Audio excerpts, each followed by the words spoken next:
Beer? No, it's slightly too early for beer. I kind of want one. You want a DBA or a Bud Light? Bud Light. No, breakfast beer. DBA, please. Yeah. Do The you have like breakfast. one shelf in the fridge just for the breakfast beers? I stopped. My God, I was like driving home from the car. We bought Amber's car, Oh yeah. and Nice. yeah, it's very solid. It's got 3 years old, 5,000 miles on it. Holy crap. She's a real driver. Anyways, but on the drive back, I was like, you know what? I don't have my cocktail shakers with me, so On your way back? So you weren't able to make a nice cocktail at a stoplight? and so yeah. But on the way back, It's a no, we shame. don't have a hot cocktail shaker at home. We have like You don't have a one of those- cocktail shaker at home? I would have We figured you'd did. have multiple Hmm. cocktail shakers. I had a very basic one, but like whatever happened, probably with a mix of like micro rust and like temperature changes in the dishwasher. Mhm. It was destroyed. It was destroyed, and Never it to be was mixed destroyed in again. a very strange way. Like it looked like someone on the little shot glass thing on the top, the jigger, I guess. It looked like someone took little like needle or whatever, like scissors, and cut every 4 millimeters all the way around. About What? like yeah. Splayed it over. You should definitely drink directly out of that. That seems like a good idea. But don't you have like Moscow Mule cups and stuff like that? Yeah. You gotta have a backup shaker, man. With And your so I went- hard drinking lifestyle. Oh, do I gotta have prep. a Twitch branded like G Fuel. G Fuel shaker, like Mhm. that G Fuel stuff that I was drinking at the office for a while. The I have a G shaker for Fuel. that, and so I went to Bevmo, and they didn't have any actual shakers. But you don't shake G Fuel, do you? It might Yeah, you do. explode. Oh, G Fuel is very unstable. By the way, maybe you could work a cocktail mixer into it, but for a viral video film school, you should do an everyday carry video. Do you know those? Everyday carry, like open carry, No, not open carry. Well, Carrie for some of them Bradshaw. it might be. Yeah, carry well, in the I Hendersons. think Carrie Bradshaw did the first one. I think Long that's what it's Harry don't carry. No, everyday carry is a thing that people do where it's like they do a video profiling. Here are the things I take with me on the day. Yeah, Just search everyday carry. It's a billion articles, a billion videos of these people who have lives that require blades and things like that. But you go back to when It's you interesting. said on the day. Did you read on the daily? I don't even remember saying that. Things I've that only you had carry 2 with coffees you on today. the day. I've only had 2 coffees. Wife, I'm trying to cut I have a back, mug. but it's so hard.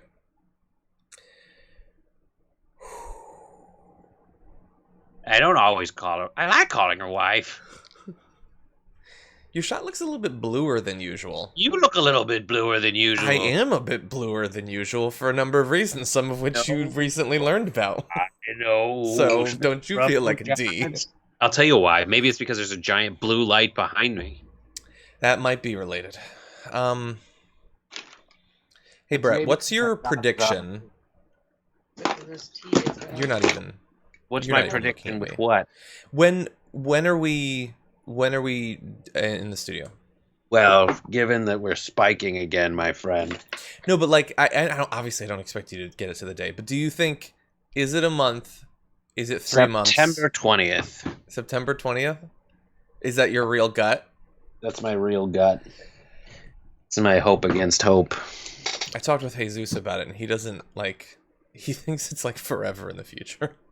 I don't see any need for me to do anything different than what I'm doing right now. I'm drinking a tea, air quotes. Yeah, well, Drinking you tea. have like your Why? wife is helping you out in all of these ways and everything. So yes, you have a good we situation. love each up. other. How's things going at your house? Oh, we love much each better. Much We love each even other. better. No, it makes what you have look like abuse, really. No, no, we are both lucky to have wives who are better than we objectively deserve Yes, but- that's very true. Very true. in a number of ways. Science. My wife, I just dropped a golf ball on the ground, and I care enough about her to say, "Wife, there's a golf ball on the ground." She came in and just picked it up with her toes, Hashtag Foot Fridays. Oh my god. Yeah, search that on Instagram. I love that, like, what she does for you is cook every meal you've ever eaten. What you do from her is not buy in action, watch her crack her skull open. This is not even. Wait, I don't get. You didn't arguably become an accomplice in her death. And that's Just your now. niceness. Oh, just now. Yeah. I was like, wait a minute. But you would realize what a nice thing it is of me to do in that situation if you lived here. Because you would see basically every 22 minutes, you hear her in the other room going, ow! From everything. Constipation. No, from banging her knees. Oh my god. Did Did now she hear that? And if so, did she give you a look? She's watching in the other room, and in 5, 4, she's on 3, 2. No, from banging her knees into things. Oh yeah. Okay. Okay, gotta do this. I don't know. We should go live, but remember to mute our mics before you do it. No, unmute, you fool. Okay. I just mean, I don't even know we were streaming. Oh God, John. I miss energy drinks. Do you know they made a non-caffeinated Monster briefly, and I missed it. It was Cookie Monster. That sounds good, but no, it was unleaded, which implies weird things about their other products. Would you like the same perks of Monster energy drink without the proven neurotoxin? I just want the taste. Like, I feel like it would, it would be convincing. Just drink melted Jello. Piss in it. I can't drink any more melted Jello than I already do. You're melted Jello, John. I'm becoming melted Jello. Like, everyone I talk to that comes on the show is like, I've lost 18 pounds. I'm doing more exercise than ever. And I'm like, I'm literally dying. Like, I don't want to get a physical right now because I'm worried. Oh, God. Okay. They're probably wondering what we're doing, so we should probably go. It's 10:03. Yeah, that's true. Okay, and it's not like we don't have, arguably news, so... Wait, what? We're doing a show? I thought we were just hanging out. Yeah, no, that's later. I thought it was you and me, pal. Okay, let me wipe the tears out of my eyes. Hold on. Okay, let's do this.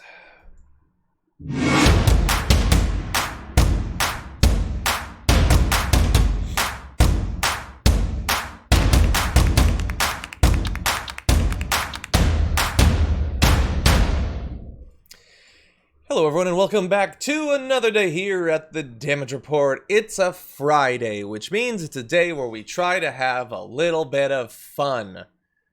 You know, like, I don't know, what do they do in Mad Max for fun? They probably got some kind of game that's played on a board made of flesh, and pieces made of bone. It's like that. Hey Brett, you want to play with bones? Let's play with bones. How's it going, use Brett? Women as milk cows. Hi, how are you, John? Brett Ehrlich is, of course, the host of the Happy Half Hour and the Common Room on the TYT Network and Game Night and soon our watch parties, which I don't know if we've actually announced that. Maybe I shouldn't have said that. But you basically host everything. We tested it the other day. We went live to be like, does this work? I don't know. Mm-hmm. I did see the notification for some kind of test. But anyway, we'll get more details soon. Yeah, I would like to say things about the various shows that are happening today on Friday Fun, as we like to call it, starting with Damage Report and culminating with Common Room.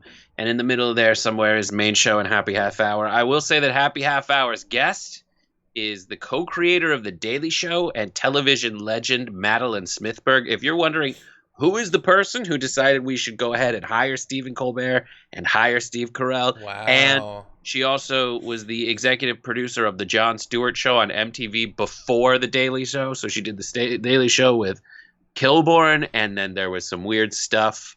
And she was like, well, I know this guy John. And he came on, and then later, similar in the same vein, she hired me and gave me my first job. We really weaved upward together. Trajectory. But it's greatness, and the only place where we're allowed to talk about Kanye, or where decent people allow Kanye on the network. Yeah. Can you imagine being the person that sort of, I mean, I'm sure that they would have been famous anyway, but like setting that many people off into the, well, that's amazing. Who else has a record like that? She talks Yeah. about it on the show, so you should watch it. She tells you the exact reason she hired Stephen Colbert and Steve Carell. Yeah, that is awesome. Well, you know what else is awesome? All of you joining us here in the chat room, hopefully chatting. Many of you are sending your super chats and your tweets and your tweets at hashtag TDR Live, which we'll be responding to throughout the show. You can expect a lot of fun on today's program. We've got a couple of stories that are not necessarily within view of newsworthy, but it's Friday. And so we want to have some fun, and we're going to do that. But there is important news, including details on what the next round of stimulus, if it occurs, might look like. So we're going to be breaking that down a bit. We're going to delve into the newest world hotspot for coronavirus, which is not far. And then we, of course, will end the week with Garbage People, as we always do. If you are already here and waiting, feel free to hit that like button and share the stream so the more people know what we're doing. And with that, Brett, what do you think? Should we do this? I will be reading people if they subscribe and cheer. I can also read those. Just know that everything's taken care of. And Tweeches is a new one for me. Yeah, well, that's when you participate on Twitch. You tweech. Awesome. But anyway, yeah, most people don't know that, including everyone on Twitch. Okay, well, with that, let's do this. Okay. It is possible that the general election might come down to people's perception of the mental competence of the major party candidates. And Donald Trump wants to get out in front of that comparison. Arguably, he's been doing it his entire life. But here's what he had to say in his interview with Sean Hannity last night. And do you think he's trying to back out of debating you? Well, yeah, the answer is yes, absolutely. But, you know, he meant the COVID tests. The COVID test. He didn't mean cognitive. He meant COVID. No, he said cognitive. I'm pretty sure he went on to... He didn't mean that because, you know, you don't have those tests that often. He said, I take them all the time. And no, he meant COVID. But I think he was confused by the question and the words and everything else. He didn't mean that because he hasn't taken any cognitive tests because he couldn't pass one. I actually took one when I very recently when I was, you know, the radical left was saying, is he all there? Is he all there? And I proved I was all there because I aced it. I aced the test, and he should take the same exact test, a very standard test. I took it at Walter Reed Medical Center in front of doctors, and they were very surprised. They said, that's an unbelievable thing. Rarely does anybody do what you just did. But he should take that same test. But then they gave me a lollipop. They let me pick one toy from the saddlebags. Any and toy? They sent me yes, and I got two toys. One was small. It's one I can't quite. It's a paddle game, so I can play with myself. That's a tough one. So that is Donald Trump once again talking about the cognitive test that he supposedly took a couple years ago and supposedly aced. And I will say, let's assume he actually aced it. I'll do that. I'll play that game. Okay, so he aced this cognitive impairment test that is supposed to diagnose things like Alzheimer's and things like that. Now, I know some of you have been following the news on a daily basis for a long time, know where this is going.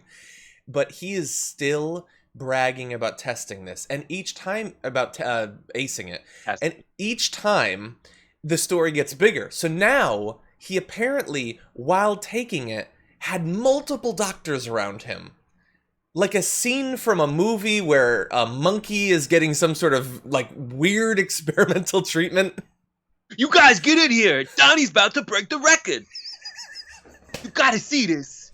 He's gonna show which one's an antelope. It's that scene from The Matrix. He's gonna circle the elephant. It's like, Neo's fighting Morpheus. Whoa! We gotta see This can't him. be right. We gotta see and just him. like lights going off and like meters just spinning. I don't know. So, he's the one.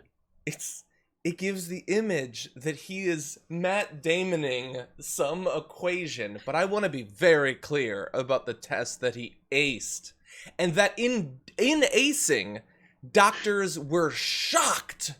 Nobody does this. Okay, let's talk about it. The clock says it's 7:30. He read a clock.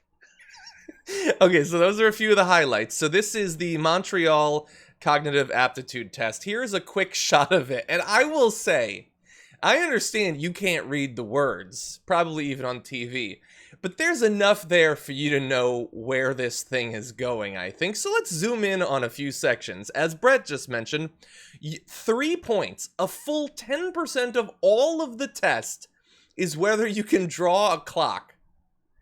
You get 1 point for making the clock a circle. You get 1 point for putting the numbers in the correct order, and 1 more for making the hands different lengths.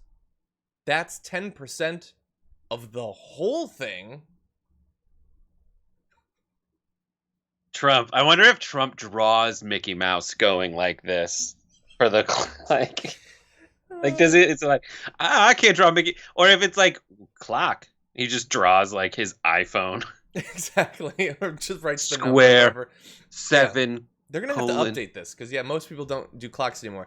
So, would you like to know what another 10th of the entire test is? It's I would this. like to know. What are these animals? Just this. Even if you do, it says naming,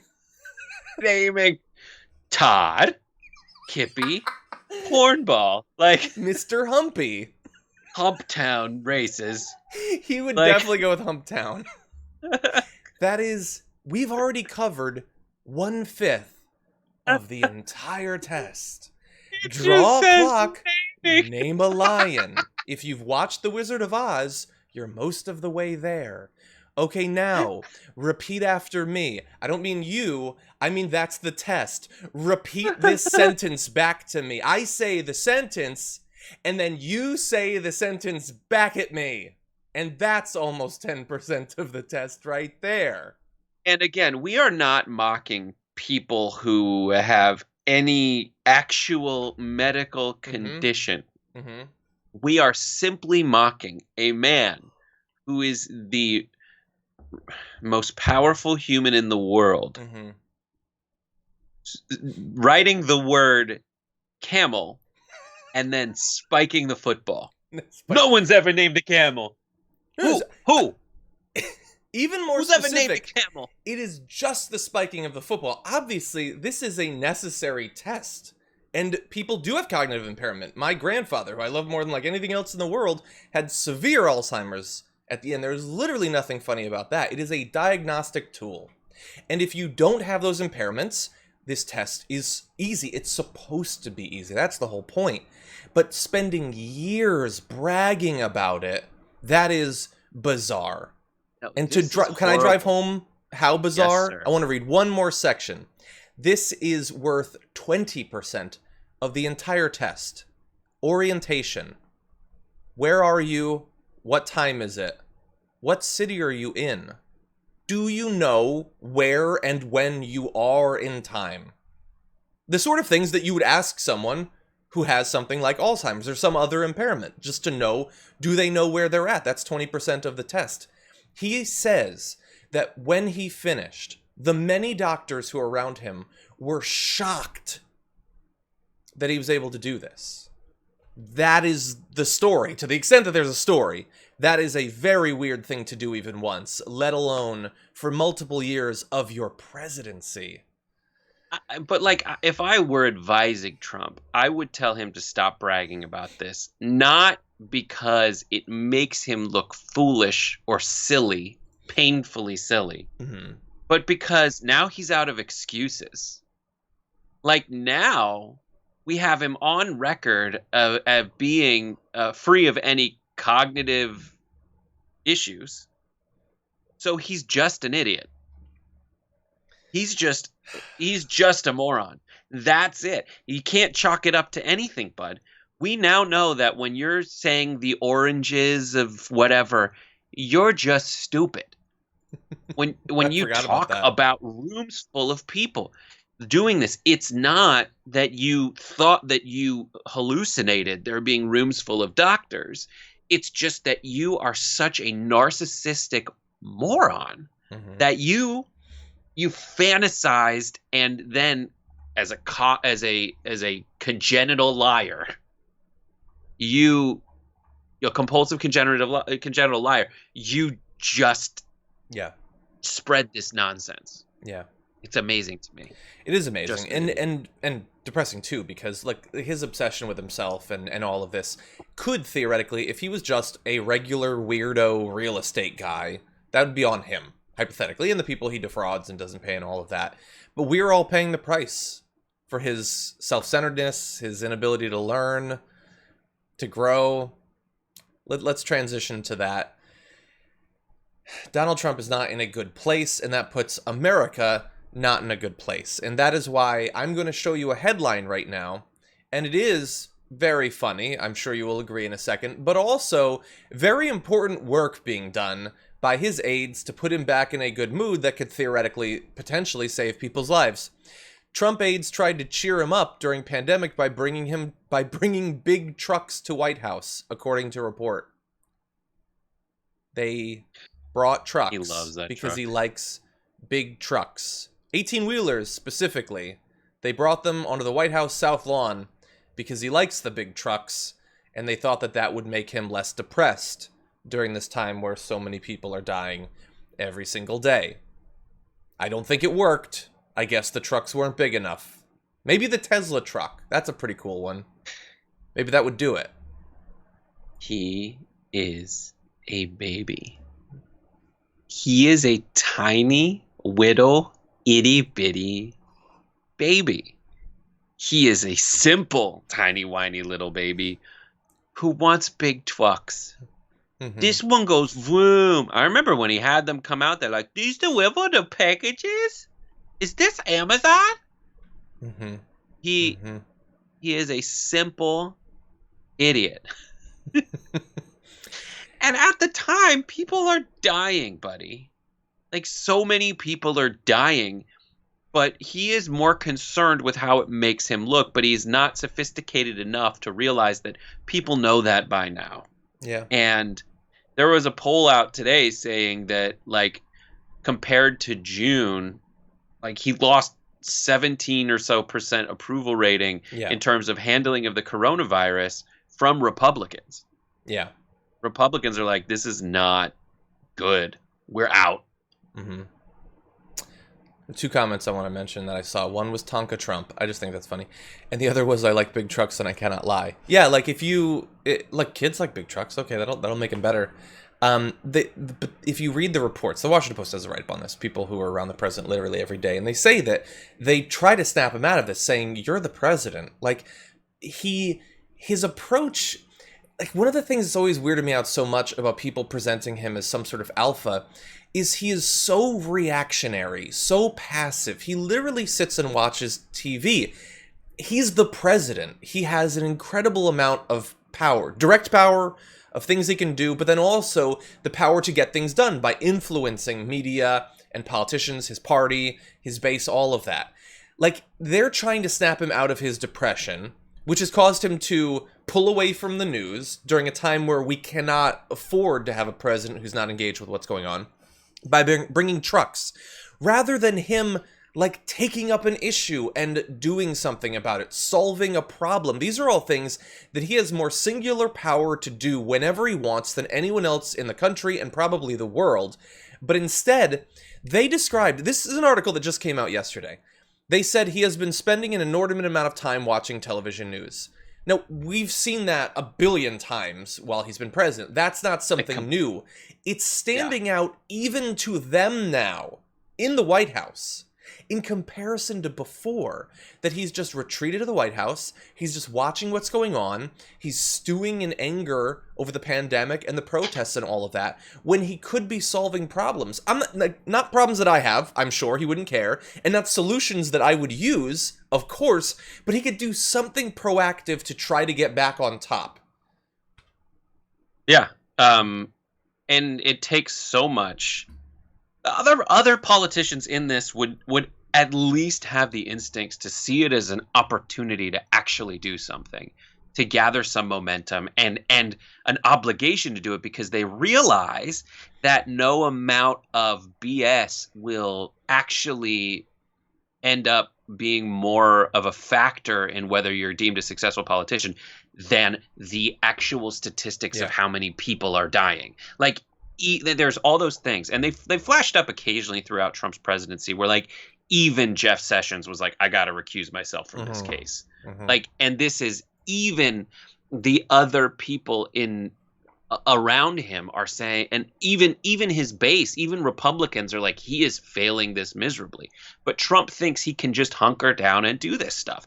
And if he doesn't, he knows the only thing he can't do is apologize. Like, that's his own thing. He can never say he's wrong. That's the one thing he sticks to. But other than that, he will complain about being treated unfairly. He thinks that gets him a certain way. But in this situation, we earlier in the show, we played a clip of him bragging about passing a cognitive test. In that same interview with Hannity, he sits down and Hannity gives him a second opportunity to say what he plans to do in his second term. Something that when he was asked earlier, Trump didn't even have like 3 things to say. So what did he have this time? This time he actually answered. He was like, well, I'm going to build the wall. We're going to do that. We're going to, and that was it. But just, he already bungled. Even Hannity was like, yeah, you need to take another swing at this. Like, I cover for you and everything, but even Hannity, and that's happening more and more, where even his advisors have to find something to do that will cheer him up. Yeah. Like, he is a moody little boy.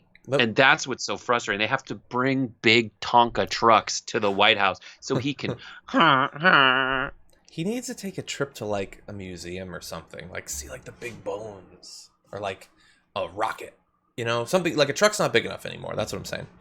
Anyway, 2 more little bits from this article in the Washington Post. To some of his longtime advisors, the president has seemed tired, low energy, and lacking the passion and energy that defined him previously.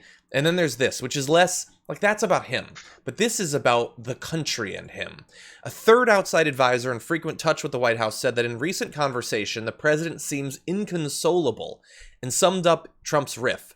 Gripes about the great economy bill now felled by the virus, and also how, quote, some stupid cop in Minneapolis kneels on someone's neck and now everyone is protesting.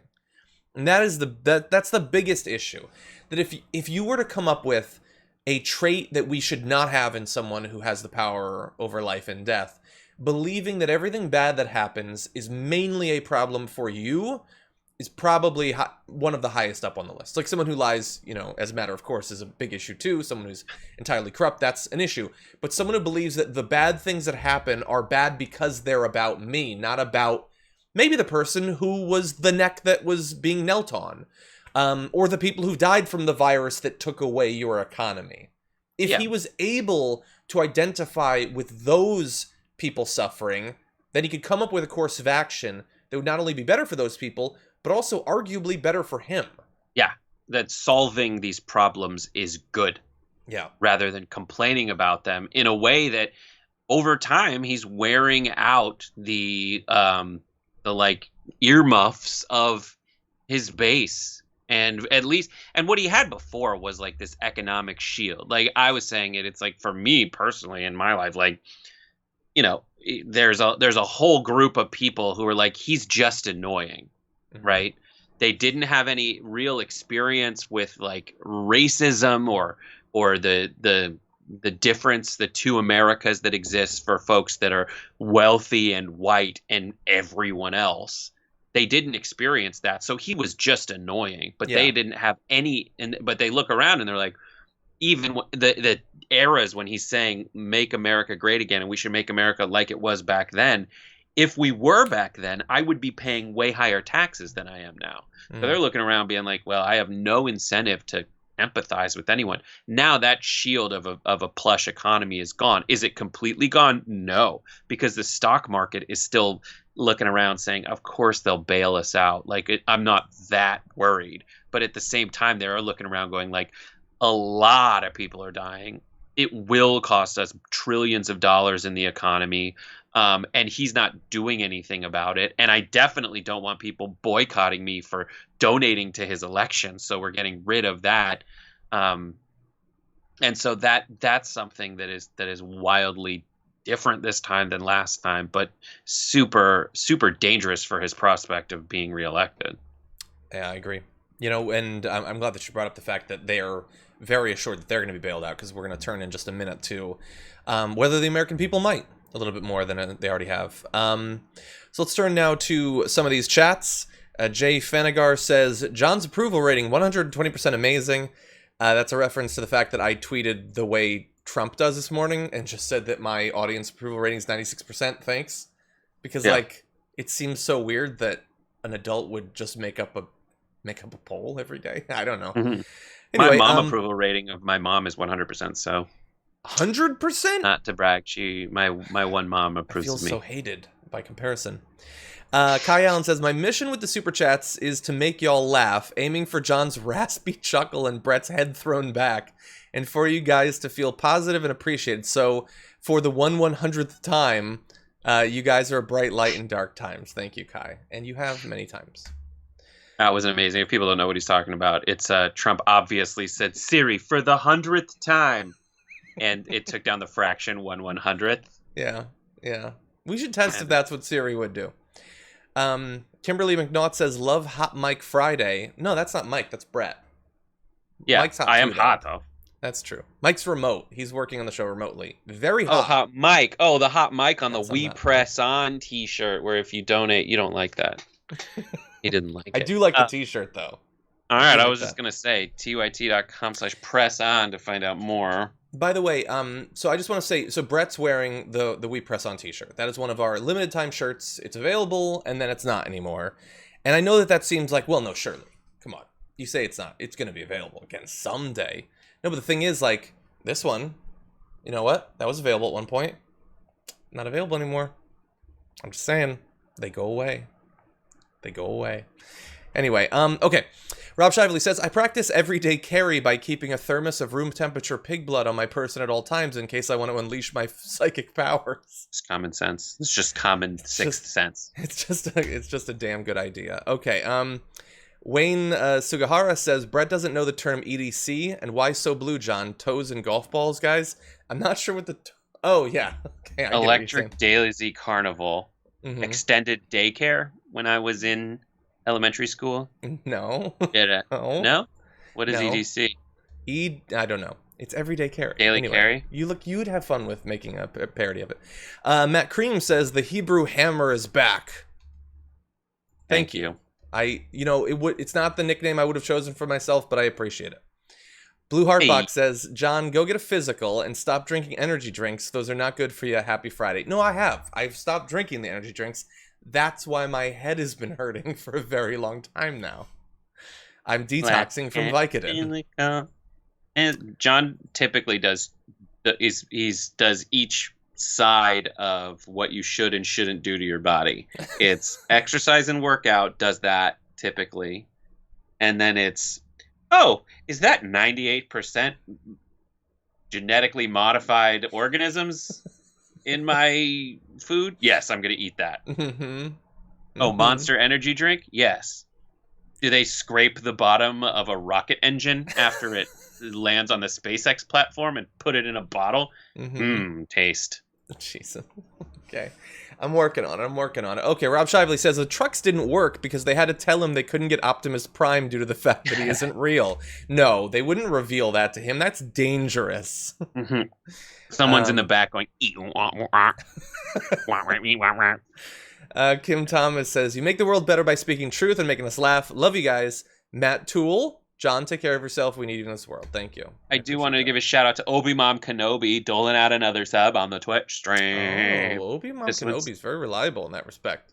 Gabby B44 got it. And but other people like get gifts from it. And then Thunder Voice cheered 100 bits. And then before the show started, Riesel, True's at Elite, and Cat Mom all and then Thrice 3 all paired their Prime membership. So if you're an Amazon Prime member, they'll tell you in the comments right now how to pair it. And then also go check it out because we now have since Jank loves subs and subs are also a sandwich. When people sub, you get a big party with TYT sub sandwich emote. Nice.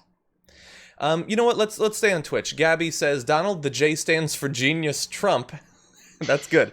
Has the diction and eloquence of a dim-witted toddler who got drunk on Everclear and then was kicked in the head by a horse. That kid had a rough life. He never had a chance, honestly. Uber Meg says, coffee or tea, Brett? Here, we'll say it's I coffee. love that you have her head on your mug. I got one for John too with You John's did. face on it. This is Thank from the you. episode of The Office where Kelly gets mad at them for not using her. Fairy Cat says he couldn't solve a problem if someone literally handed him the answer, and the thing is, they have. He knows what he needs to do. He won't even do parts of it that are super simple, like, hey, everybody put on your mask. You're a cult leader. You're supposed to be controlling what people put on their heads. That's one of the main things they do, and he won't do that part of being a cult leader. I just saw one thing that was like on Reddit. It was saying, it was a picture of a soldier with a gas mask saying, if he can wear this for 12 hours in the desert heat, you can wear this for 10 minutes at Walmart. Mm-hmm. Exactly. Okay, with that, let's jump into the actual news of the day. Okay. Throughout this pandemic, the federal government has seemed extremely reluctant to provide aid directly to individuals, really only doing so in two ways. In March, Congress approved $1,200 stimulus payments for individuals that have been since sent to as many as 159 million U.S. households. The size of the benefit diminished or disappeared entirely for those who earned more than $75,000 back in 2019. So that was the main way that, roughly half of Americans got some aid, assuming they hadn't made more money. Many of you watching this might not have gotten anything. So they did that, even though before that bill was passed, and certainly since then, many people have noted that $1,200 is nice. It's better than not $1,200. But when you've lost your jobs, as 40 million plus did, at least at one point, that is not going to rescue you. If you have car payments and medical bills and rent and all of that, it's very small. And for that to be a one-time thing was sort of insulting. Now, there was also enhanced unemployment benefits, which are still continuing and will expire in less than 3 weeks. And that's basically what we've had to this point for individuals. For companies, there was literally trillions of dollars, hypothetically. That hasn't all been doled out, but hypothetically at some point will be. So that's what we've got up until now. We do have some details on what's coming next. Brett, I'm curious, what are your expectations in general? My earnest expectations are like, here is a lump sum that is less than you would get if they continued the unemployment benefits, and Trump's going to fight to get his name on it. Mm-hmm. Right now, he's like arguing. I mean, I've seen various accounts because it's all just rumor mills at this point, but essentially saying like, I want a bigger lump sum than anyone's asking for, but he might do that. And for the next 6 months, you'll get you'll get a single check that's less than even a reduced ongoing employment benefit. Yeah. Unemployment benefit. I'm curious because I'm seeing in the chat people from some other countries saying what they get. So I'm curious for international viewers, if you could write a message that says what country you're in, what you get, and if it was a one-time or a monthly recurring payment. I am curious how other countries compare. And you don't have to say free healthcare. We know you already have that. We know almost all of you already have that. And so let's talk about what we might be getting in the future. As Congress begins to take up the next stimulus package, and there's no rush really, it's only been like 4 months, congressional Republicans and White House officials are weighing proposals to drop that number below $75,000. So the sort of cutoff point where whatever you get would start to go away or entirely be gone will be a lower threshold. And where might they draw that? We don't know for sure. But at 2 events this week, Mitch McConnell said the payments should be sent out primarily to help those earning under $40,000. So that's cutting the threshold in half. Now, aides wouldn't confirm if that's what he's actually advocating for in the legislation, but that's what he's been saying. Yeah, and do you have something... There's an argument over whether... Like, $40,000 if you live in a rural area is... high compared to, relatively Certainly. A more real income than if you make $40,000 in an urban area. The question is, are they going to adjust it based on geography? And the answer to that is absolutely not. They don't care about you. They want the Republicans want to further blame people in cities for everything so that they can try this really pathetic attempt to say, I mean, it's such a terrible, terrible line of argument. It's like, well, the Democrats aren't doing anything for you. Look at how it is, even though they're contributing to why your life sucks, but they also are not they're saying it's an identity politics thing to say you should vote Democrat without offering any real, actual, substantive policy solutions for you. Yeah. And that doesn't, guys, you're also playing identity politics, just like this weird, like, negative argument for identity politics, which is essentially the same thing. It's a mirror image.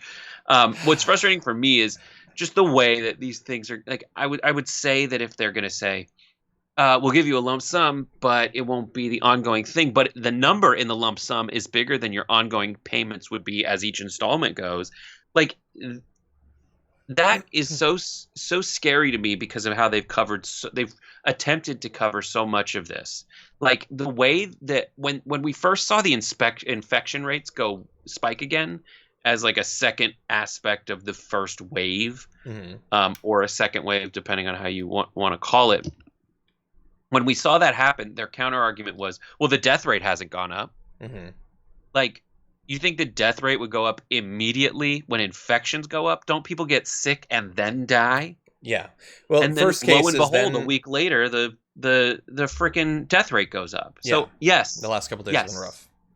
Yeah, exactly. Yeah, first cases, then hospitalizations, then deaths. That's what was predicted. People kept trying to pretend it wasn't going to happen, and it does appear to be happening now. But the point behind that is they think that's enough to say, well, the death rate isn't going up, and then they get everyone else for a week to say, well, the death rate isn't going up. So they always give you something to say, but they're so stupid they don't give you something to say for the long run, and they just give you something that is going to be proven wrong by a fact in a week. Yeah. Now, in terms of what else we can expect, understand that we've previously covered that there's not much appetite for more stimulus on the right. Like, I love headlines like that. It's about an appetite. They're just not hungry. It's not an obligation they have to their constituents to make sure that they're not ruined by this pandemic. It's an appetite thing. But numerous conservatives in both Congress and the White House have expressed concern that they've already spent too much taxpayer money fighting the virus.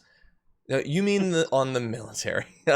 Lawmakers so far have already thrown more than $3 trillion at it. They apparently want to limit any additional spending to 1/3 of that. But, well, then come up with a way to spend it that works. That's the problem. And also fix all your non-monetary actions that are working against your monetary actions. No, exactly. That's the thing. I want the economy back. So I'm going to say businesses should open. I'm going to pretend to everyone that they should shop there. We're not going to give them money, and many of them have lost jobs, but somehow that equation is going to balance out and produce economic growth, not just dead consumers. And the problem is it's still, when you ask folks who's better with the economy, they always just assume Republicans. Just because the Republicans are rich, but that doesn't mean they're good with the economy. It just means they got rich and stopped wanting to help people. Yeah. Now let's talk about one other aspect of this. In terms of future assistance to working class Americans, many of which who have already lost their jobs thanks to the pandemic, the enhanced unemployment benefits are set to expire very soon after you watch this video. In terms of extending them, that might happen, but with new limitations. Treasury Secretary Steven Mnuchin said Thursday that the Trump administration is unwilling to extend a boost to unemployment benefits amid the coronavirus pandemic if it allows jobless workers to make more money than they did before losing their jobs. And if you've been paying attention to this whole thing over the last few months, nothing has enraged the right more over the last 5 months than the idea that some people hypothetically made a little bit more money during a pandemic than they did before it.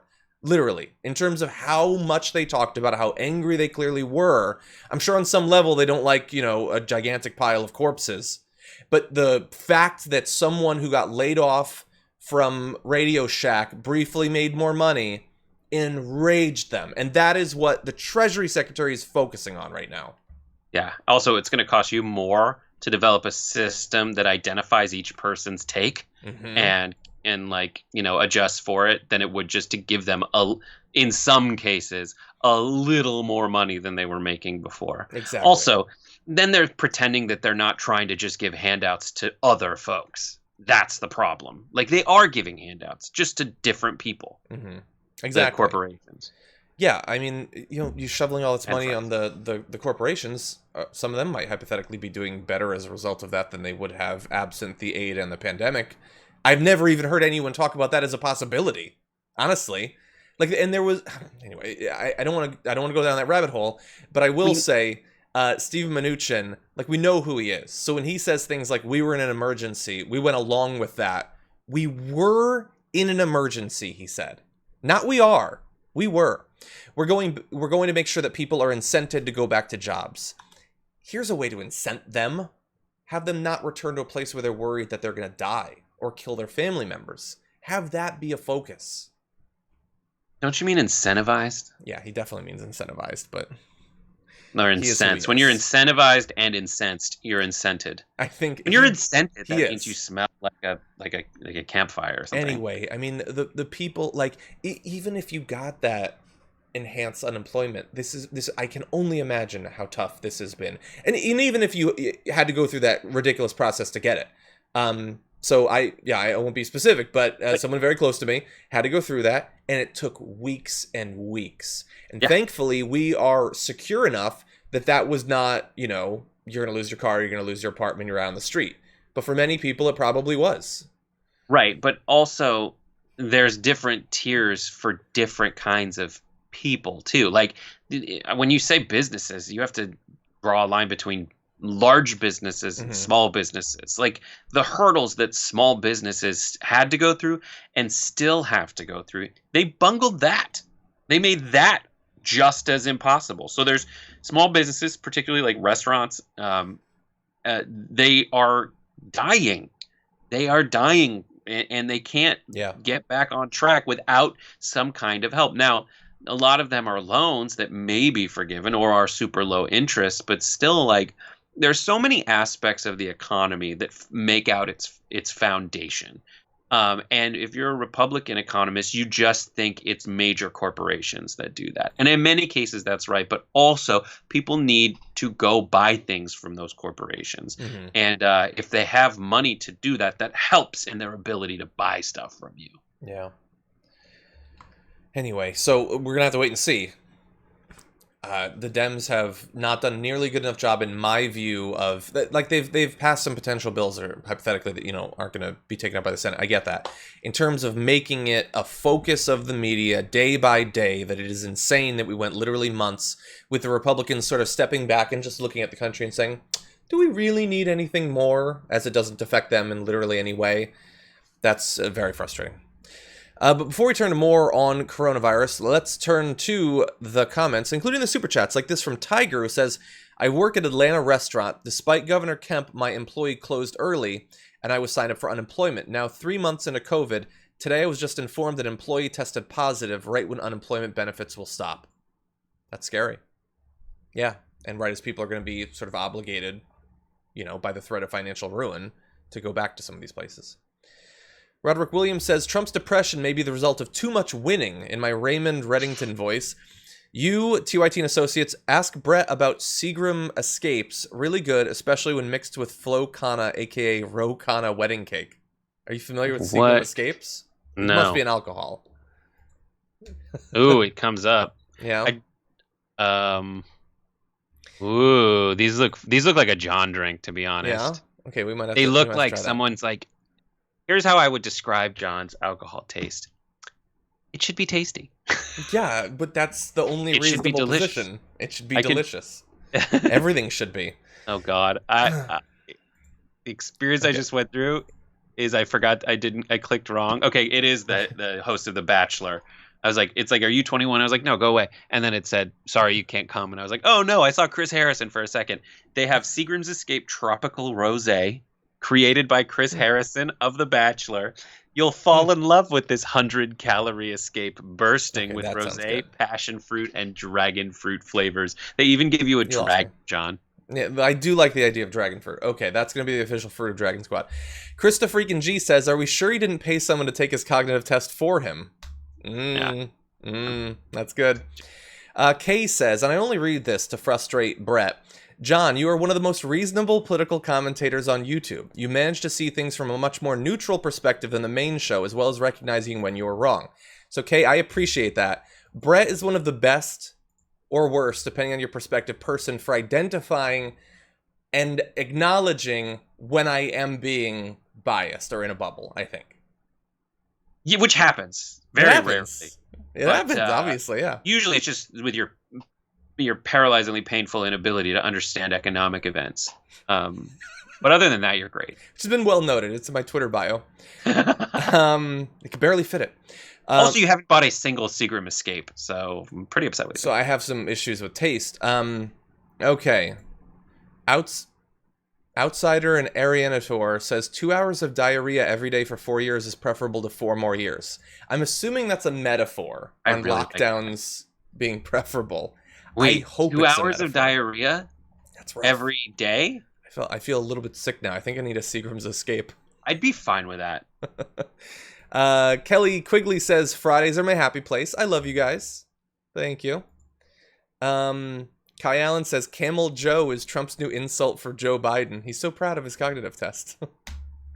Let's see. Danny says, been a hard year even before I got COVID-19, celebrating my birthday in a lonely quarantine. Could Brett and John sing a few bars of happy birthday to bring me a small sense of normalcy? Happy birthday to you. Happy birthday to you. Happy birthday, dear Danny Diasenai. Hey, happy birthday to you. That has to be Michael Scott, right? I always get the high harmony on happy birthday. Yeah, you got to get the high harmony. Okay, thank you, and hope you're feeling better. Sorry that you had to go through COVID. That's crazy. Okay, with that, I do want to give a shout out really quick. Couple subs. Obi Mom Kenobi gave a 1 month tier sub to Dobbs Merck. A lesser hero subbed with Prime, as did Dave Glass 72. And Tagram Unlimited subscribed for 3 months at tier 1, saying the only place to find the real story every day, probably the only channel that will save this nation. Thanks, TYT. I assume they're talking happy half hour. That's a lot of responsibility for the happy half hour, but now it's on you. Okay, so we've got 4-ish more stories, so we're going to have to proceed through these a little bit quick for 2 reasons. 1, so we can fit it in, and 2, because this coffee's catching up. So, okay, let's jump back into the pandemic. Ron DeSantis spent the first half of the pandemic bragging about how well Florida was doing and asking for everyone to apologize for him. And he is spending the second half, where Florida is now the hottest spot, literally in the world, for coronavirus, pretending that that's not the case. And so, because school openings is the new thing that the right is pushing for, here's what he had to say about it. And look, I do all that, so I'm not like looking down on it. But if all that is essential, then educating our kids is absolutely essential. And they have been put to the back of the line in some respects. Florida's done a better job with distance learning, I think, than any other state. But I'll tell you, there's a gap here. There's big gaps around the country, and we need to put them, give them the opportunity to go in person. I could say, as a parent, I have a newborn, I have a 2-year-old, I have a 3-year-old. They're not old enough to go to school, so obviously they won't be, in kindergarten or anything coming up. But I would not hesitate putting them in terms of the risk, because the risk, fortunately for kids, is extremely, extremely low. That data has been verified. If you can do Home Depot, if you can do Walmart, if you can do these things, we absolutely can do the schools. I want our kids to be able to minimize this education gap that I think is developed. Yeah, I do too, because, suffering from a big education gap, like Ron DeSantis does, produces terrible outcomes like Ron DeSantis has. We're so good at distance learning as a state. In Florida, we've distanced ourselves completely from the concept of learning. We just don't come near it. No. So, a few problems with Ron DeSantis there. 1, I love him pulling a Greg Abbott there. Greg Abbott famously said, nobody's asked me to sacrifice myself, but if they did, I gladly would. I'm not saying I'm brave, but please think that I'm brave for saying I would do a hypothetical that no one was asking me to do. So he's there. It was Dan Patrick. Oh, was it Dan Patrick? Okay. Dan Patrick, the lieutenant governor, who used to be a talk show host. I think I've gotten that wrong before, actually. Thank you for correcting me. So there he's saying, I don't have kids old enough to go back, so this doesn't affect me directly in literally any way, but I totally would send them back. I don't have to, thankfully, and we'll be out of this before I have to. But you all should, even though you're scared that they will die or they'll bring the virus back and kill someone. And so he had that to say. The comparison, though, if we can go to Walmart, then, like, if you can go to Walmart so that you don't starve to death, we can pack dozens of kids in a small area and assume that they'll socially distance and keep their masks on. That seems reasonable, right, Brett? Because when you go to Walmart, you stay there in a room for 8 hours. That's how it works. I know that when you go to Home Depot, yes, JR and I talked about this in the morning meeting. It's just like, yeah, actually, I do stay there for a very long time.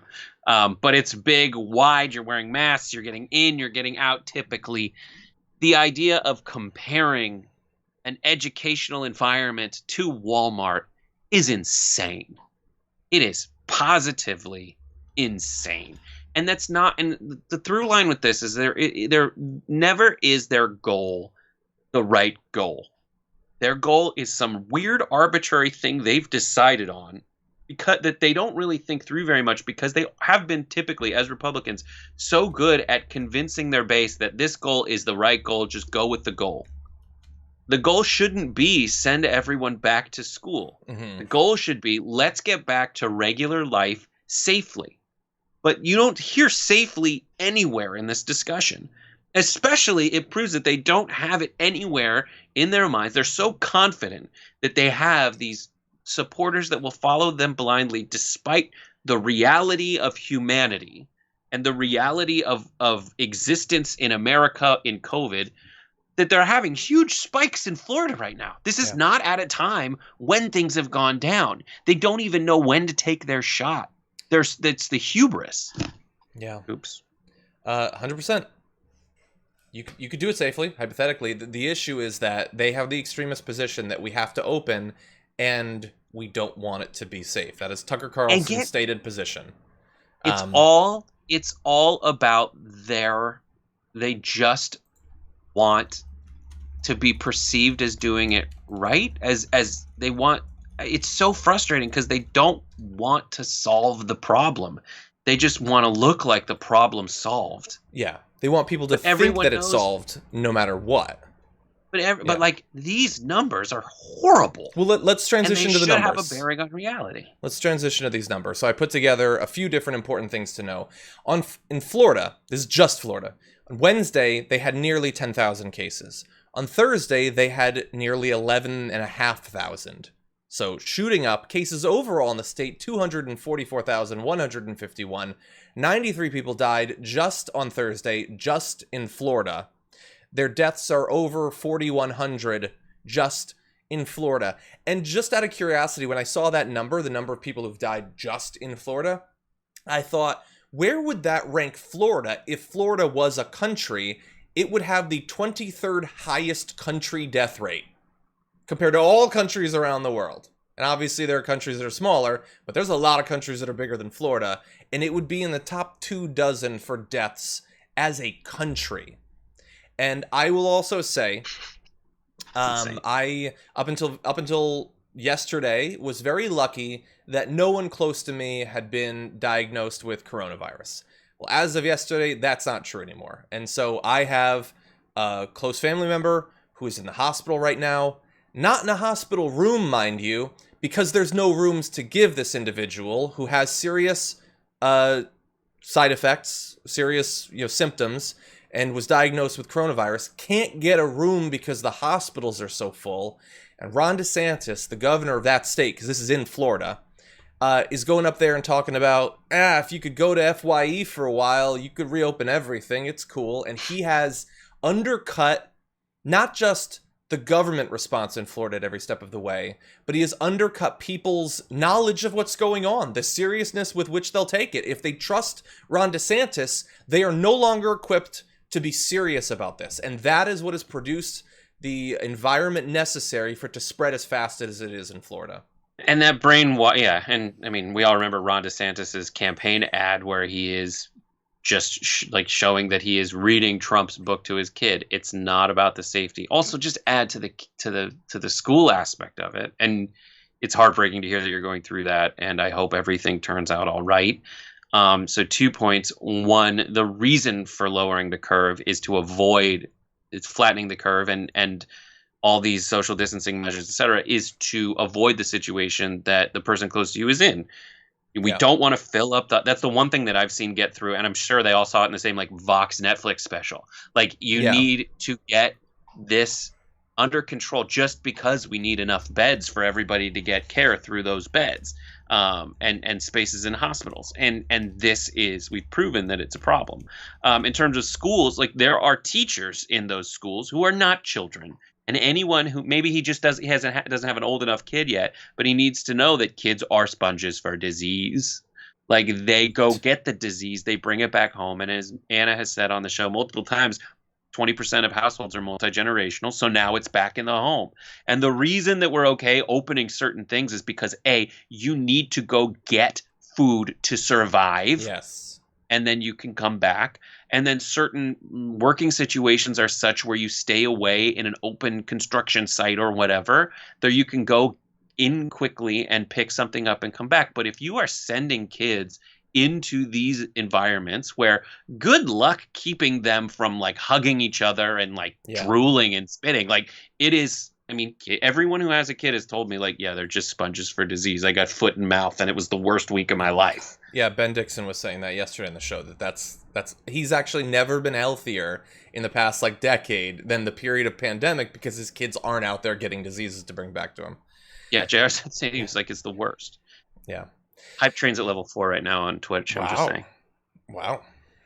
Okay, yeah, I don't want to think more about Florida, so let's read a few comments. We still have a few more stories to get through. We got one more funny story, sort of funny, darkly funny. By the way, Danny had a comment saying, I can't afford another super chat, so don't know if Brother John will see this, but wanted to say thank you for making my birthday special and memorable in a fun way. Much appreciated. You're welcome, Danny. Thank you. Okay, let's see. Okay, a lot of super chats. Sue says, when did fake sacrificing your kids become a thing? That's popular now. That's what they learned from the Bible, that sacrifice is important. Not actually doing it, but just saying it. That's true, actually. That's literal. Yeah. Vegan. That's literally what it was, though. That's a Bible story. Yeah. Being willing to sacrifice your kids and being like, moral as a result of it. Yeah. Whatever. Like, yeah, he's about to stab his kid. So I guess what can we... Sorry, on behalf of Hebrews. Vegan Lay says that happy birthday song is the highlight of my day. Well done, thanks. Aww. Okay. Elena says, I hate how they keep arguing that kids don't get sick and ignore all of us staff who would be exposed on a daily basis for hours on end. Exactly. And the teachers who've already died. I just saw a news story yesterday about it. A teacher in summer school died from coronavirus. Wow. Okay. I do want to say, there's the Hype Train is born fruit. Uper Megs gifted a 1-month tier sub. I don't even know if Obi Mom gave another sub. I'm not sure if I read that. A Lesser Hero with Prime. Anonymous gift for 1 month. Brooke Marks gifted Smacetron. What? Uh-oh. Smace is involved. You guys, everyone needs to watch Smacetron. He's hilarious. Obi Mom Kenobi cheered 1,000 bits because she's the greatest. Pics of UPL, Dobbs Merc, Justin Period, Tagrim Unlimited, Irie Man, aka Mark Twain. We're almost done. No Name something cheered 100 bits. Future Mrs. Lee, congratulations. RCS 373. Thank you guys so much. This Hype Train and level 4 is at 55%, and everyone's pretty excited about it. That is awesome. Okay, we have to jump back in the news because there's still so much to go. I will say that in the likes are up to 1.5 thousand, and that is not enough for the request that I saw earlier in the comments, which was in lieu of pets, they want to see your wife.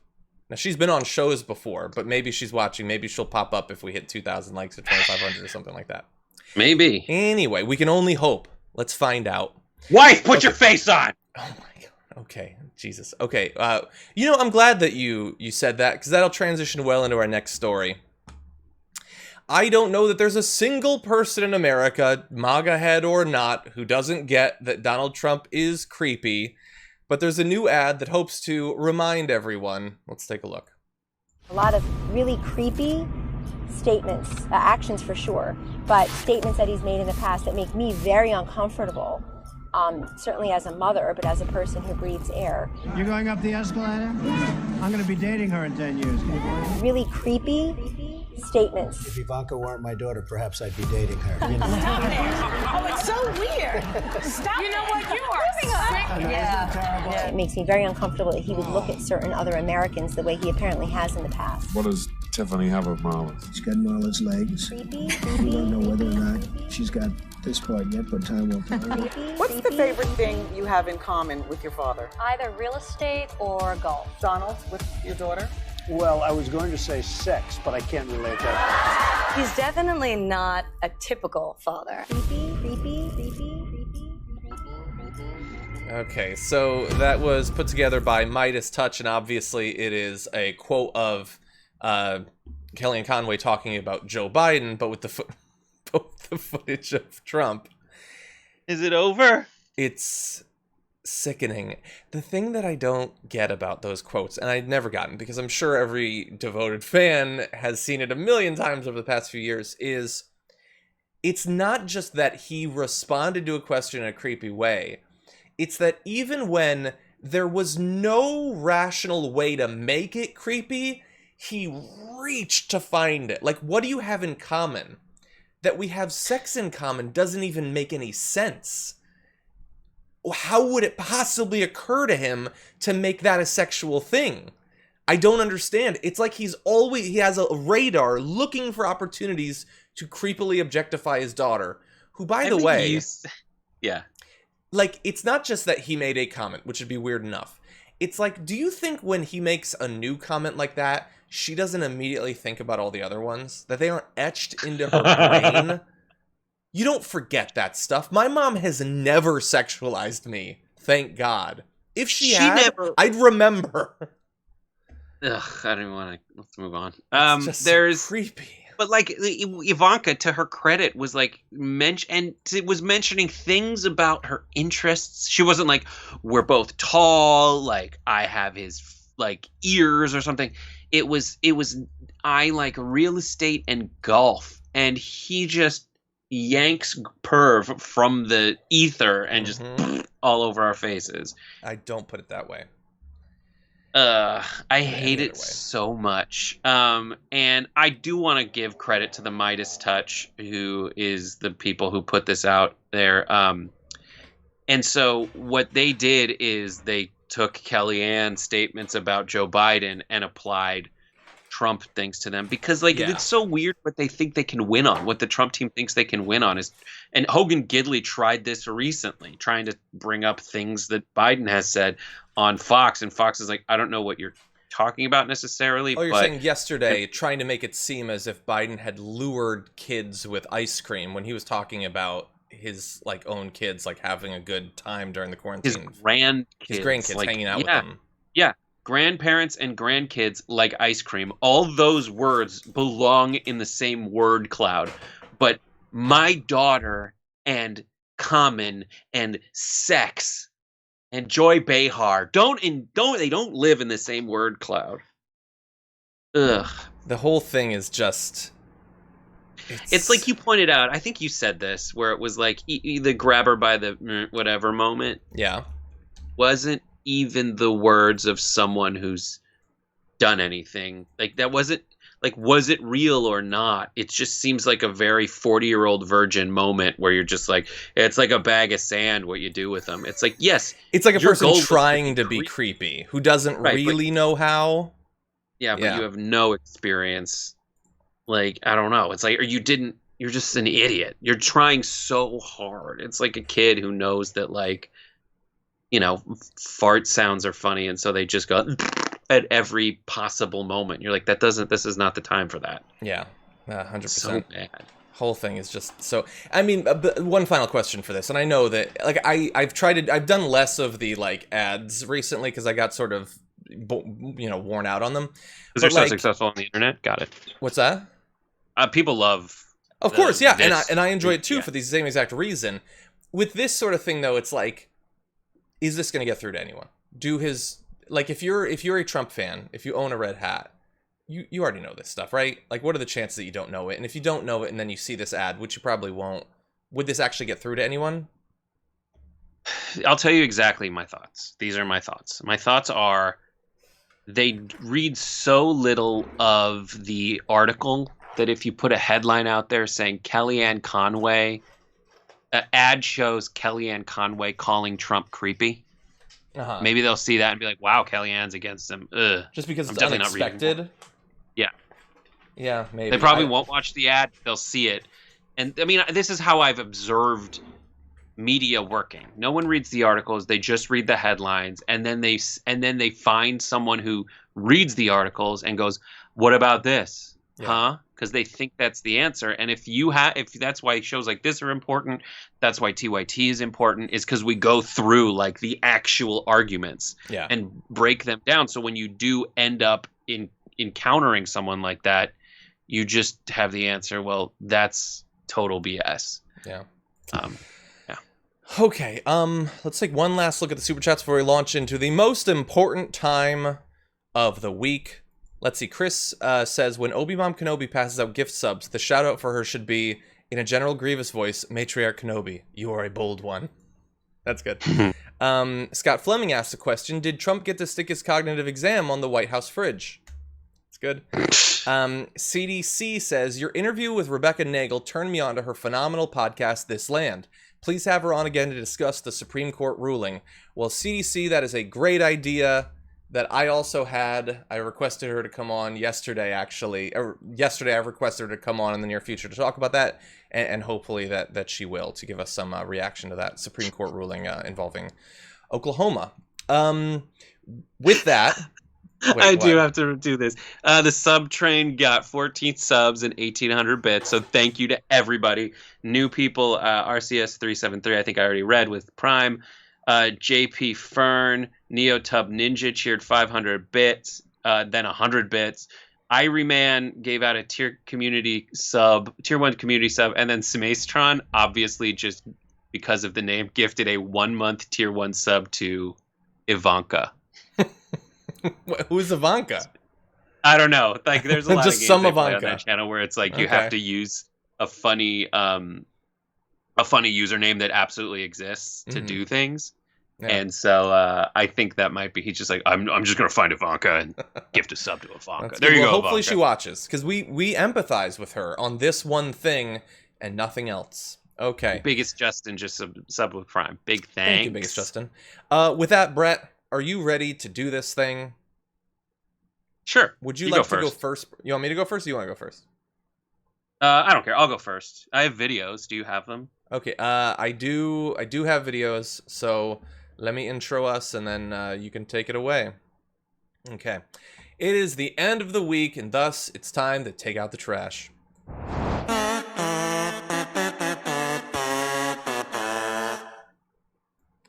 Brett Ehrlich, who is your garbage person of the week? My garbage person of the week is Ken. Ken was very active this week in all the forms Ken comes in phrasing. And Ken was in multiple locations in multiple states. The first was at a Costco. I don't remember where, but Ken was at a Costco and felt threatened. Let's take a look. Let's do that. Harassing me. I'm not... You're coming close to me.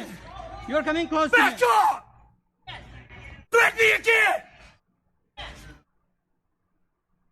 Back off! Put your phone down.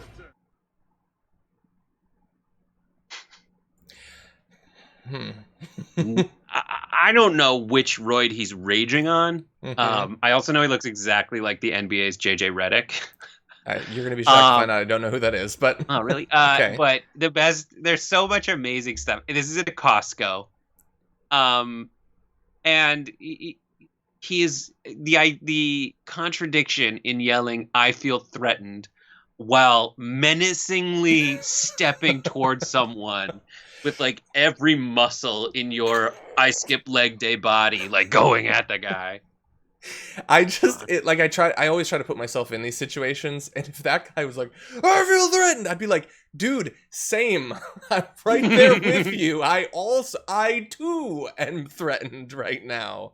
Oh, it's so great. And then he has a shirt on that says ruling the world since 1776. By the country looking at other countries and saying, I feel threatened. No, but I love the mixed messages too, where he's like, I feel threatened. Threaten me again! Wait, so are you getting off on this? What do you like that you're being threatened, or is it a bad thing? I can't tell. I think you just gave me consent. Anyway, that's weird. So, but like, yeah, there's that's also a that garbage extra crappy version of it where it's like those folks see the term "I feel threatened" as a get out of jail free card, the same way people who bring a gun and want to provoke folks into doing anything remotely seeming like something they can stand their ground for. Exactly, and that's what takes it away from just being funny. Like, the sort of people who go around saying, I feel threatened, they take lives. So, yeah, 100% you're right. And America spent many, many years not running the world, like, exclusively trying not to. And then the second one is the Silicon Valley Ken. If we have time, I would like to show the Silicon Valley Ken. He was in a completely different part of the country. Take a look. Yeah, say that again. Oh, now you're shy? Say it again. Say it again. Now you're shy? What's wrong with you, man? Say it one more time. That's what I'm saying. I'm sorry, you need to leave. Yeah, you need to leave. That is not appropriate. Trump's You gonna need to leave now. You need to leave. Oh, you need You do not talk to our guests like that. What's wrong You need to leave now. Asian piece of shit. Oh my Right god. now. Get out of here. Yeah, I'm out. Get out. You are not allowed here. I already put my No, do not talk to our guests like that. Get out now. Who are these? They are valued guests. Oh, are they? Yes. Yeah, they're Get out. valued guests. Yeah, you. You're a racist. You are not allowed here. Yeah, really. He seems like a really nice guy. And we also have all the bases covered. Like, we had a Costco, which is like, you know, cost-effective living. And then we have a Carmel Valley, Silicon Valley, $700 or something a night resort that he's at with his pop collar, fancy shoes. He's like a CEO from a cybersecurity company, as the story goes. Yeah. Just being horrible. Yeah, just horrible. And to do that in public, knowing you're being filmed, takes a level of arrogance and just feeling like nothing could ever happen to you, even though we see how this story plays out so much.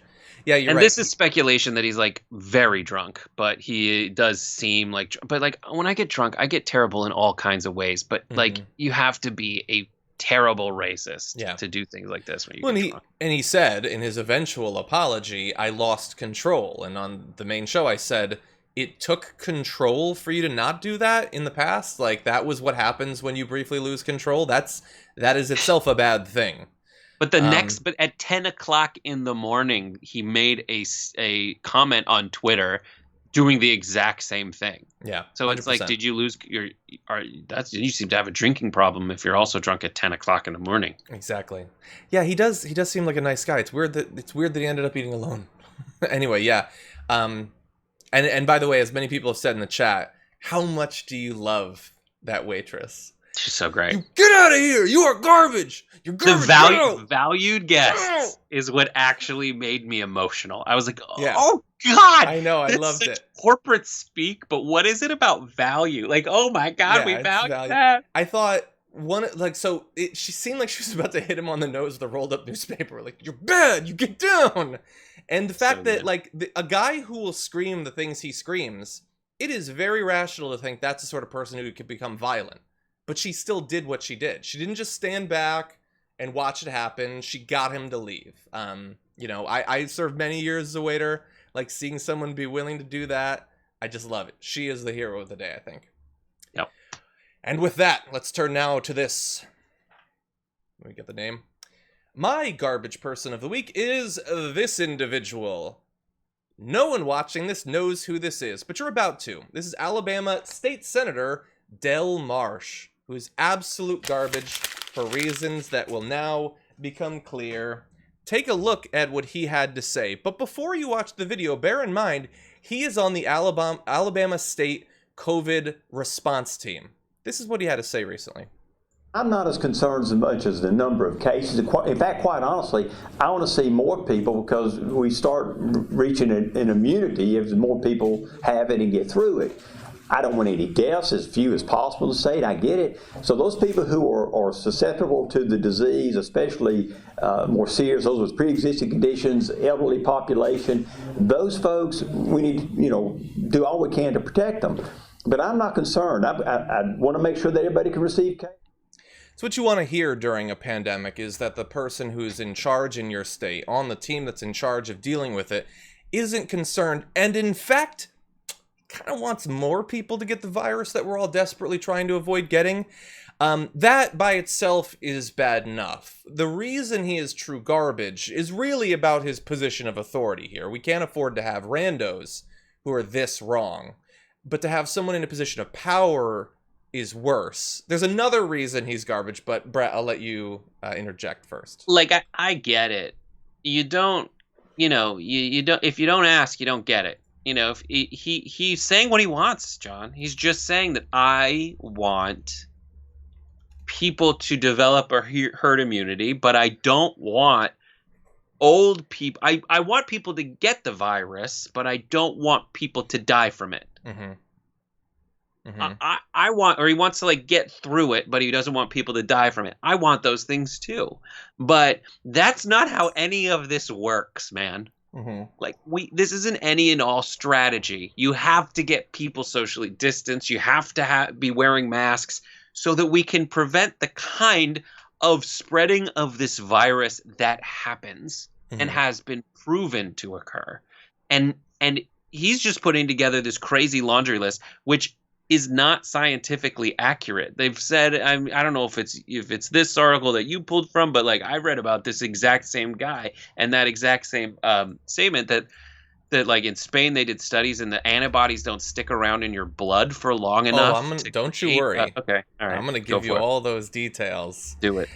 Yeah. The thing is, you have a person who should know better, who does know better, because they're surrounded by actual doctors giving them advice and everything like that, who has come up with something that sounds good and would be good if it was true, but it's not. So it's madness to follow that strategy when people will die. It's like if aliens invaded and you decided, we're just going to splash water on them. And then someone would respond, why would you do that? That has nothing to do with it. And you'd be like, I watched Signs, and it worked in Signs, so we're just going to do that. It doesn't have anything to do with these aliens. We're just going to do it, because it sounds good. It's 20 years old. Here's the thing. Herd immunity is not what he thinks it is. It's also not possible. And so state health official in Alabama, Dr. Scott Harris, says there's no data to support this claim, but here are a few other issues with it.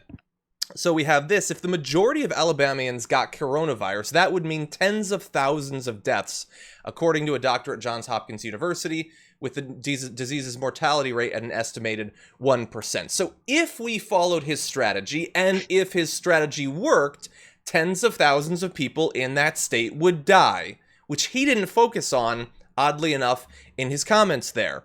And additionally, it wouldn't be equally distributed. We should bear in mind that, as has been the case with the pandemic so far, that burden of herd immunity will be paid for with the health and lives of least privileged members of society. That's Dr. Stephen Kessler there. The issue is, all of that is a perfectly accurate response if the strategy could work.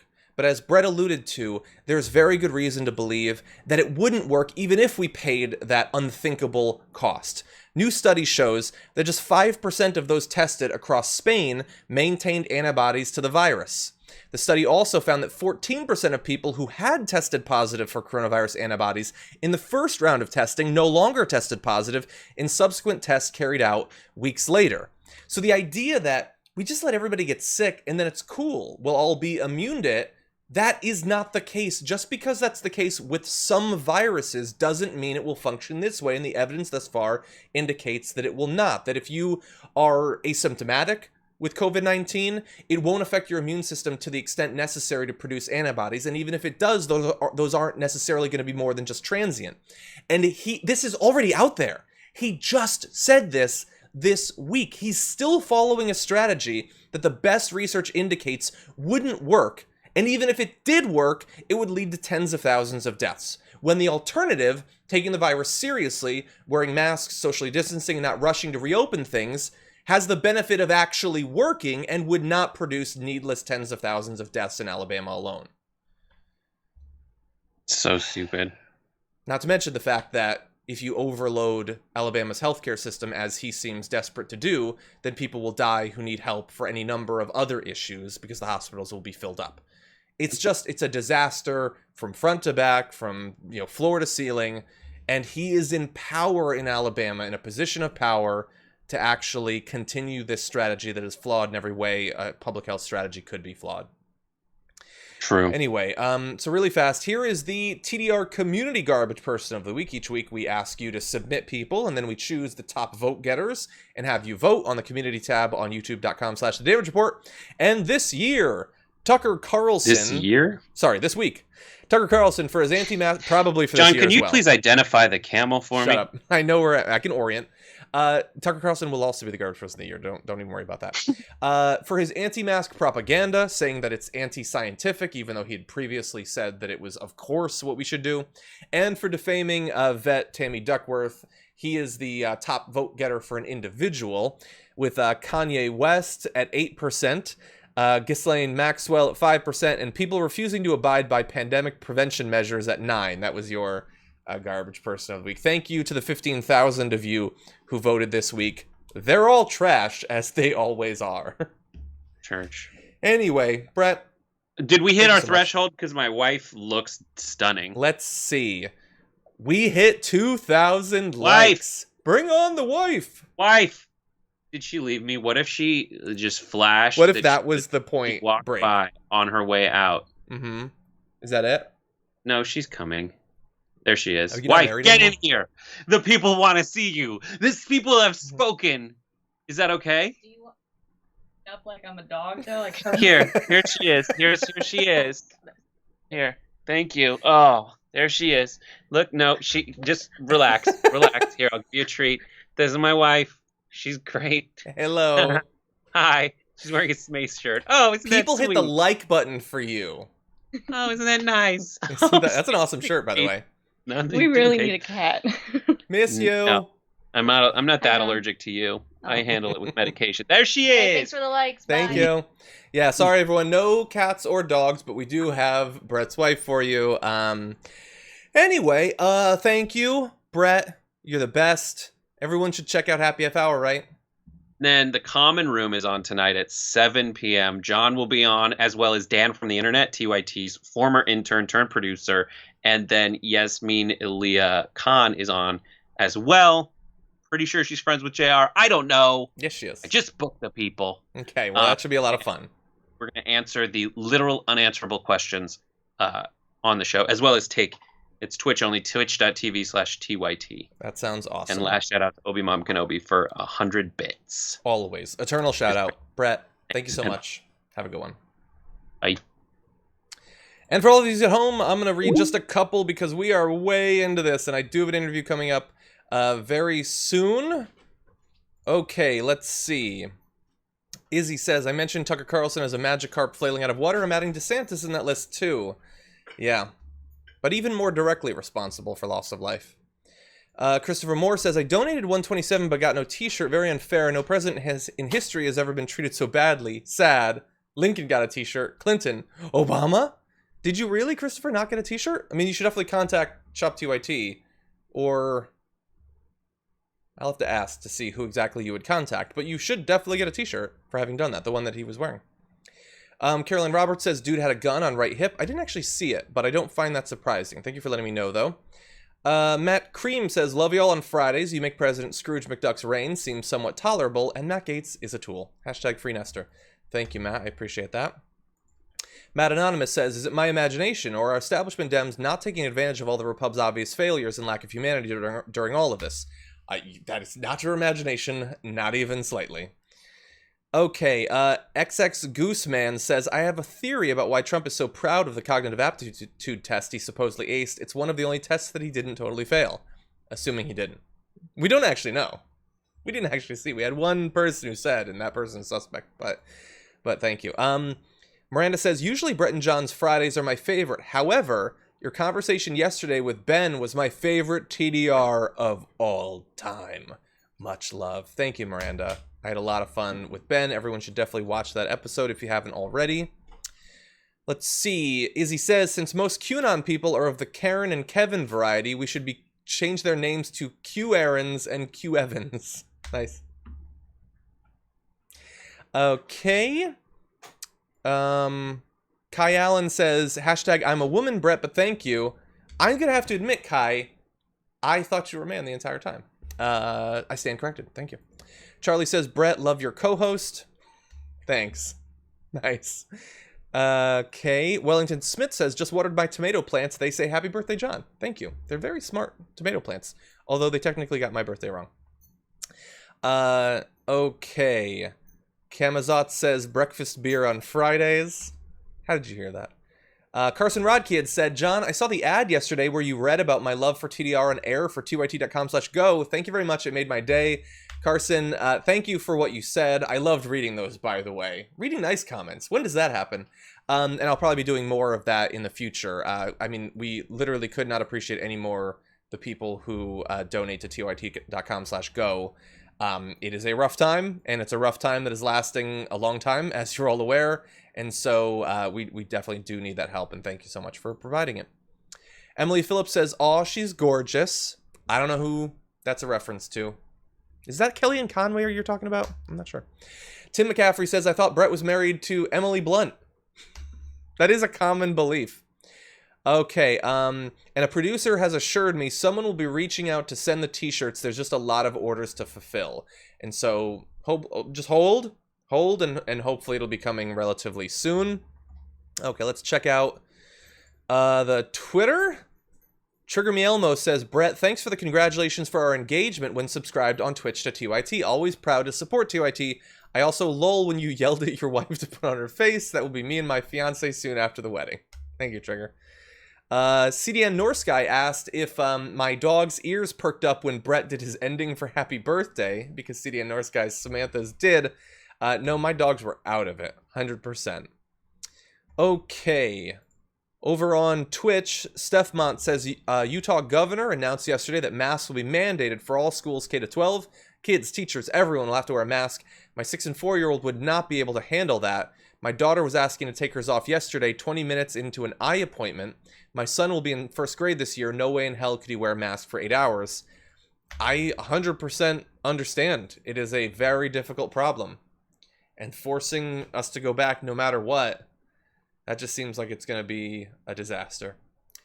JHWH Goodall says, will you play Cyberpunk 2077? I would have even if Keanu Reeves was not in it. But with him in it, I definitely have to, especially because I'm looking for a good narrative game now that I've finished Last of Us 2. By the way, if you're seeing that light flashing, that is just one of my Hue lights freaking out. It's a problem I can't fix. But anyway, thank you everybody for joining us both today and throughout the week. I loved having you here. I think we had a lot of fun. Hopefully learned a few things too. Tonight's Common Room, I want to be on it, so definitely check that out on TYT on Twitch. And until then, I'll see you later. Stay safe out there.